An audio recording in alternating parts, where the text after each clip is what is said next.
Hello, Sagittarius. Welcome to Ula Tea Leaf Readings. My name is Lenor, and tonight I'm going to be reading your tea leaves. All right, so Sagittarius. First of all, I'm going to say my ear is plugged. I can't tell if I sound strange or not. This literally happened the other day when I was filming as well. I cleared out my sinuses and my ear got completely plugged up. And so I can hear myself kind of like reverberating in my ear. So I'm sorry if I sound a little weird or if I'm like, I don't know, just... So anyways, let's go into the card here. Sagittarius, we have the Princess of Swords. Now, when you look at this card, you can see that we have the rubble below, right? It's like she is climbing up the tower as it is falling down, right? Using the logic, mental capacity, problem solving, trying to access that wisdom that is forming. I like to think of the princess and the prince of swords as the beginning of starting to put your knowledge to practical use, figuring out how to use these thoughts that we have, these passions, these interests, these unique ideas and perceptions, and put that into something that we can do something with, right? Make art, sublimation, start a business, create a philosophy, start a, spiritual system. I don't know, whatever it is, right? But using that keen mind of yours, right? And that is what the princess really, I love that she's always in this very active posture. You can see arm raised, very much like a Artemis almost, right? And so arm raised, going up this and using her abilities to get out of whatever situation might be happening, in the rear view mirror, but absolutely ahead of the thing. Okay, so that's the energy I like here. I like hearing that. It makes me happy. We have a very kind of active, it's definitely not in like a stasis or anything like that. So we are good. We are meeting this new cycle, this new month, this new season coming up, and we are fully ready, aren't we? Maybe you are. I'm not fully ready. I'm almost there. Almost there. All right, let's go ahead. We're going to take a look here. Now, it looks like we have two people. We have one here and one here.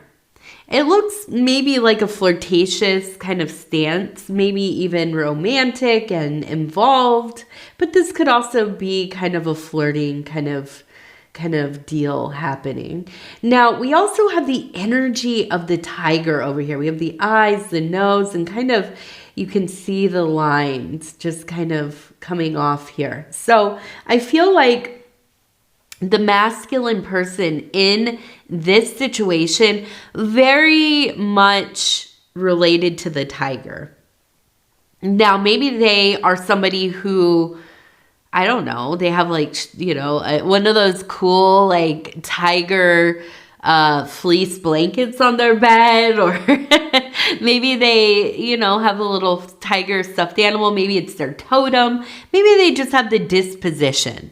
Right? Now, the tiger is one that is not as like overtly ferocious as the lion, a little bit more like a panther or a cheetah, kind of a little bit more stealth, a little bit more on the prowl. At least this is like in my mind. Somebody who's a little bit like more low key, but also very masterful. Okay. And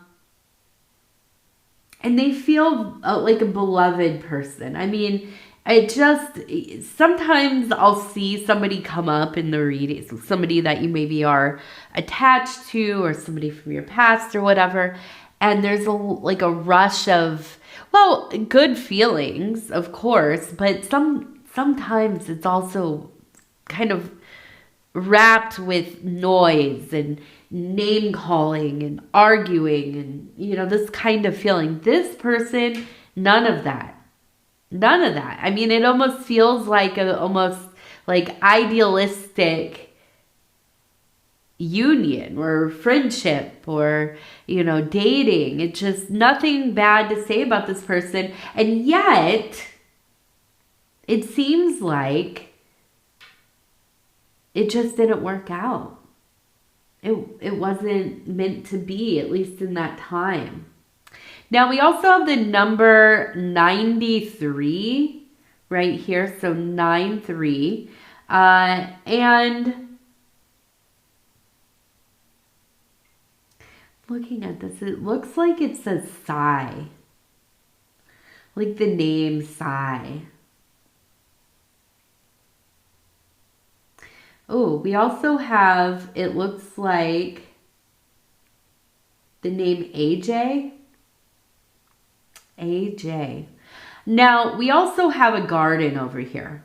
We have a garden behind this side, the feminine side. And so, to me, this is really kind of a symbol of being a person that is open to connection and maybe not like a super romantic, like you don't necessarily live your life to be in love with somebody, but you appreciate and you respect love, of course, and being in love. But I also think that you're perfectly happy just doing your own thing. Like you have a rich inner world. You have a lot of interests and hobbies, and I can imagine your house. You have projects you're doing. You have a yard you like to work in, a garden. You have things. It's not, every moment that is quiet and there's not somebody talking to you or a screen yelling at you or, you're not sitting next to somebody or whatever. It's like you don't start to unwind and, I should say not unwind, unravel, and just start looking frenzied. A lot of us are like this now. We get 2 seconds of peace. We don't know what the heck to do with ourselves. It's like, what is this feeling? What is this feeling? All of a sudden, nobody's trying to get my attention. Nobody's asking me for anything. Nobody's trying to talk to me. Nobody's sending me text messages or emails that I can see, right? I'm not looking at them right now. And I don't know what to do with myself. This is weird. We live in a world that's just full of if you want to be busy, all you have to do is open up that phone and find something to be busy with, right? And I feel like you're not a person that needs this. You're not, that you don't have that like desperation whenever there's just a little window, right? Like, I can't. It's like that feeling some of us have, right? And I don't mean to be gross, I won't get into the details, but you go to the bathroom, right? And you realize, oh man, I left my phone on the other side of the house and I'm already in the bathroom and oh my gosh, what am I going to do for the next, 30 seconds to 5 minutes, depending, right? And you think, what have I become? Right? What has happened to me that I cannot go 5 minutes with just my own thoughts, my own whatever I have going on right now, right? And so I feel like probably you're a person that just, maybe you don't even understand what I'm talking about because you are just in the flow of things constantly. You are happy to be where you're at. Now, not always a happy person. Who is, right? It's not always like, follow your bliss and you're just, frolicking around like some maiden in a meadow. And if you are, cool, shout out to you. That sounds awesome.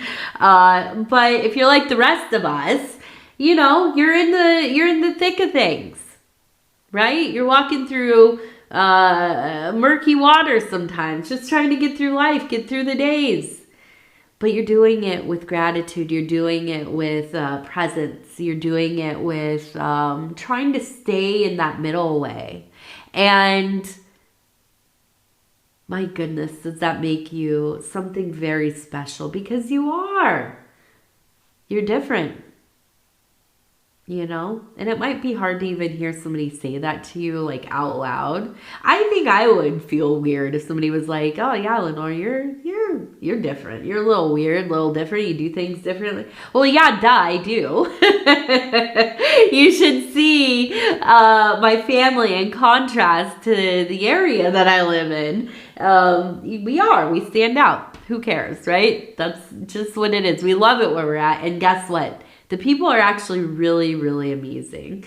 So even though we look different and we do different things in life, right? I feel very privileged.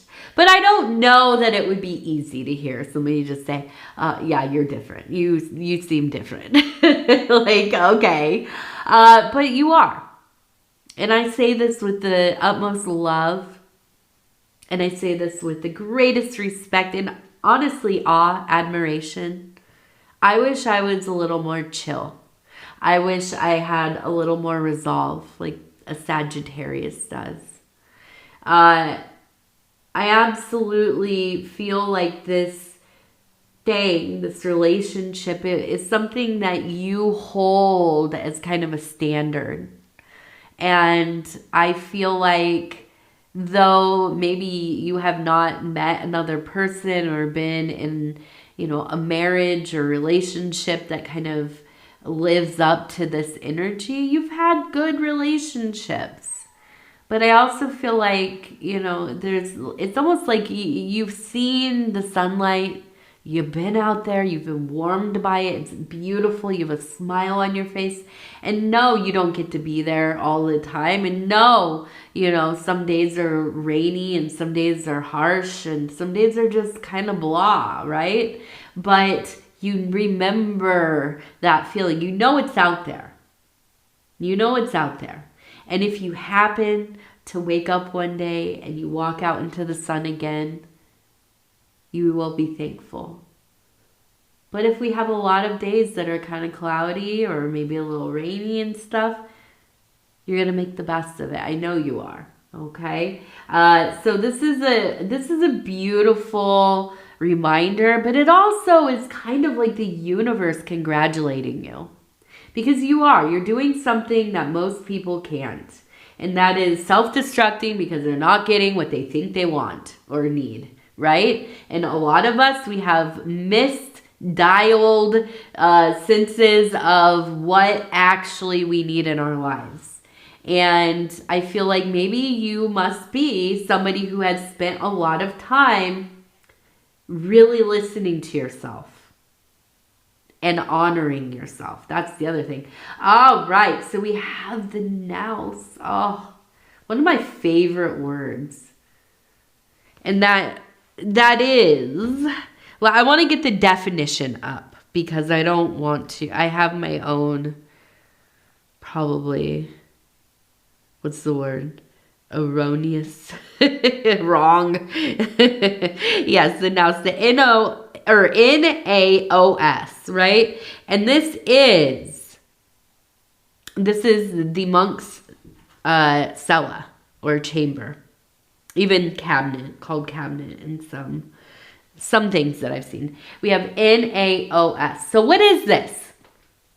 This is the place that they keep the icon, the most holy of holies right? Where the Shekinah might burn, or there might be like a little curio or cabinet that has like the most sacred objects, or the one image of this god, goddess, or divine thing. So why does this come up?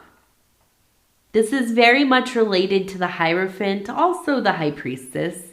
This is a room within a temple, usually Greek or Roman, during the Hellenistic era.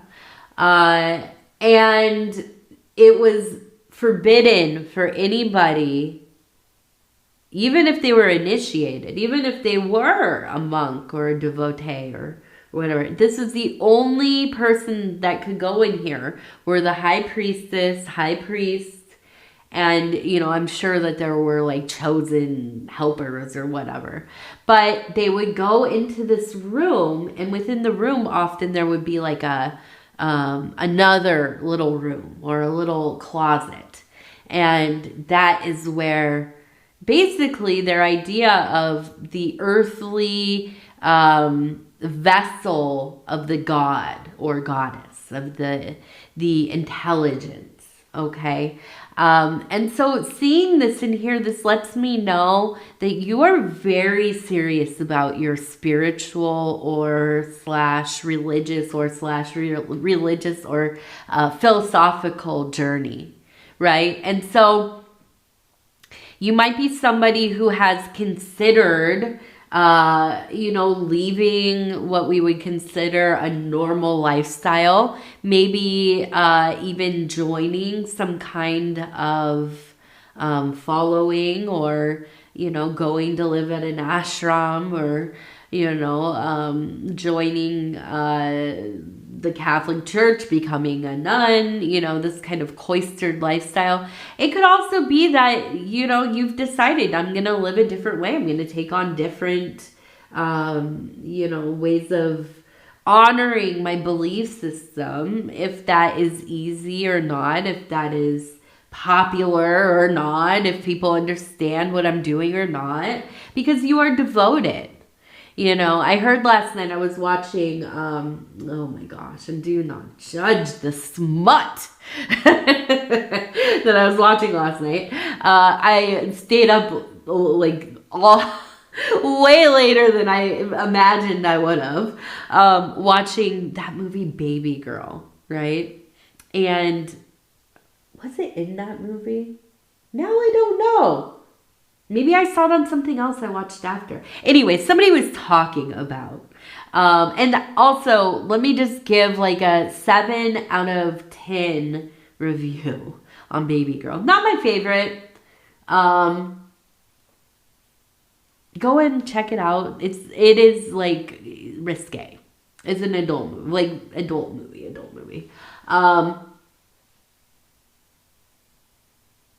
Yeah. I liked seeing Nicole Kidman playing the role. I liked seeing the vulnerability, but also like shout out to, challenging topics, right? Because it's one of the movies where none of the characters are very redeemable. Right? They all have their like kind of things. They're noble. They're not. They're kind. They're very flawed and balanced in that they are complex, and often, their choices don't always make sense, and whatever. It was a pretty good movie. Anyways, getting to the point. Somebody either on that movie or something else I was watching, they were talking about a marriage between a man, a woman, and God. Now, listen, before you get upset with me for, saying man, woman, and God, obviously, I mean, you might not know me, but if you know anything about me or have watched my channel, listen, all of the configurations are valid, okay? We're not just saying man, woman, and God, okay? All of the variations. So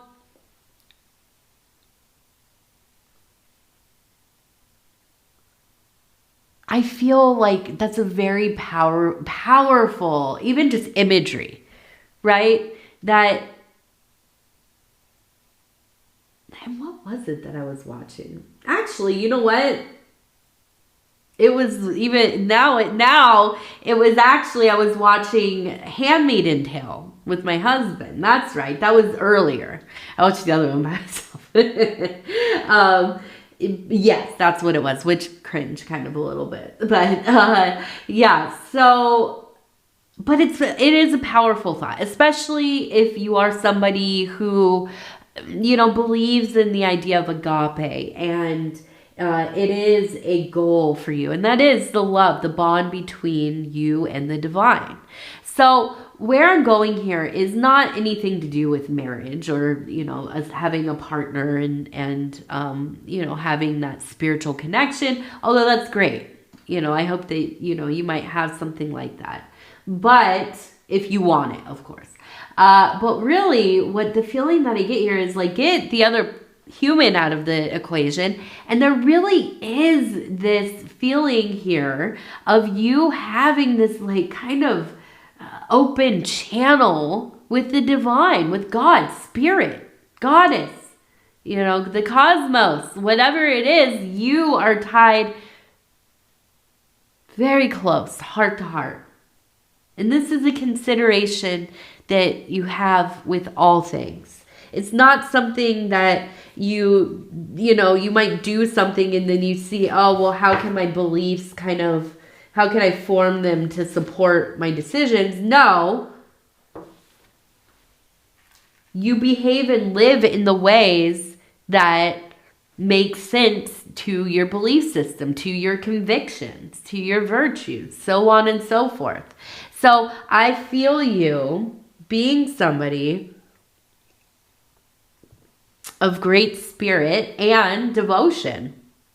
I immediately just envision you having not only an interior relationship with the divine, but you are somebody who is actively experiencing your faith.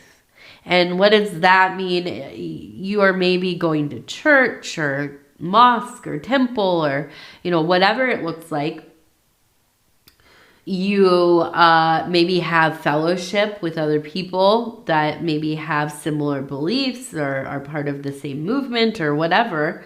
But I feel like most importantly here, you are doing things in the physical world that tie to your belief system, your faith, your agape. So maybe ritual, offerings, praying, putting out votive things, whatever it is, whatever that looks like for you. There's so many ways to do it. If it makes sense to you, and, I always like to add in, if it's not hurting anybody else or anything else, then yeah, who cares how you express your faith? It should be personal, because your relationship to the divine is your own personal thing.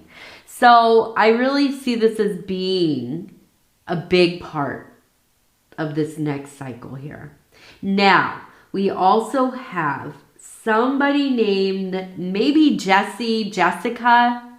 I see that we have a house, and I feel like this is going to be a thing where you have maybe somebody who's visiting,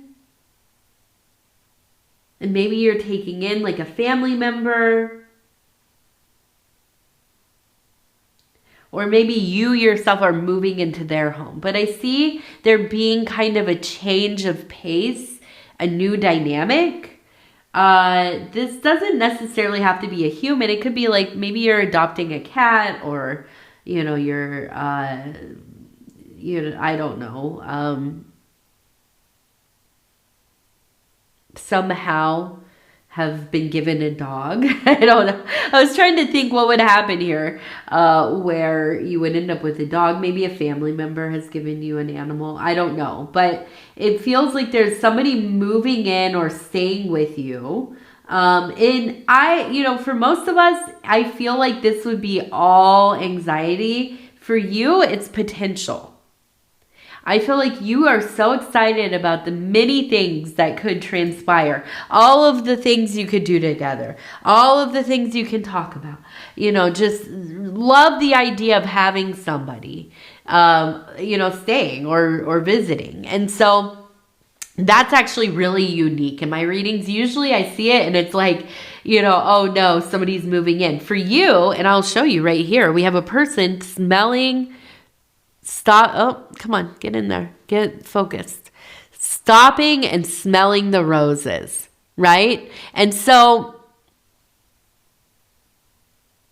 I see this actually being something that you're very excited about. Very excited about. And I also see it looks like it says girls. So I'm wondering, now I don't know that you identify as a woman or you consider yourself a girl, but I feel like there's this sense of a lot of women being around, and it's camaraderie. This is friendship. So I feel like that's the other place, is that when you are able to kind of have your social outlets that you have chosen, that you want to be there. It's not like something you're forced into. You absolutely shine. And I see this next cycle as being something where you're going to have a lot more like one-on-one and a lot more events and things to go to and to dress up for. And just, I see a lot of laughing and, just excited to see people and hugging and that kind of thing. Now, we also have, it looks like a person holding some kind of award, maybe like now it looks like a baby actually, because the leg is moving. Yes. Okay, so we have maybe even like a miracle child, a rainbow child. Maybe you have yourself a child that has had trouble with fertility. This feels like it maybe is not directly you, although it could be, but I feel like it's more along the lines of somebody you love, and you're truly very excited for them. And I do feel like it, this is something they've been wanting. This is something they've been working for. And now for you finding out there's a baby around, there's maybe a baby on the way, or maybe this is something that's taken place in the last couple years. I see we have the hummingbird. So that tells me getting right into gear, right? All kinds of stuff going on. You're multitasking, you're flittering over here, you're there, you're all over the place. So I do feel like this is like things are really ramping up to be a busy and exciting cycle, season, cycle, whatever you'd like to call it. Okay, here we go.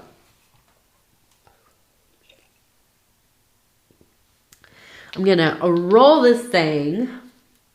We have number 39, number 62, number 96. Okay, and now we have the Indigo Sage affirmation cards. And I'm just going to go ahead and flip through, stop where it feels right. We flip this over. It says, number 26, flourishing imagination with your sacred heart as a compass, soul bright, create the new, and so it is. And so it is. And we will do our inner child oracle cards. We'll just flip through here. Stop where it feels right. And it says, number 17, go on an adventure. Today is the day to try something daring.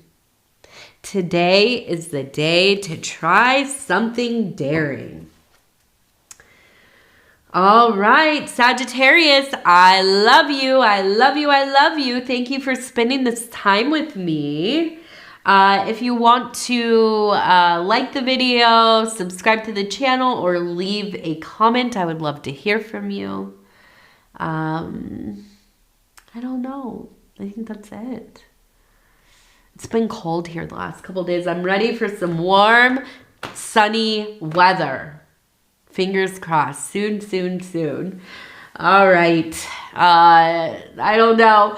What have you been doing? If you want to tell me in the comments, I try to ask a question on most of my readings, but I don't really know. I didn't think about it beforehand. What are you watching on TV? How about that? I have been trying to catch up on Hacks, that comedy show, and we started watching Handmaid's Tale the last season, and both my husband and I are just, shout out to my husband over at Dove and Serpentaro. His name is Paul. Go check him out if you haven't seen him before. We want to get back to Sopranos. We really like the Sopranos. All right. Anyways, I love you. I love you. I love you. Take care of yourself. We're going to talk soon. Good night.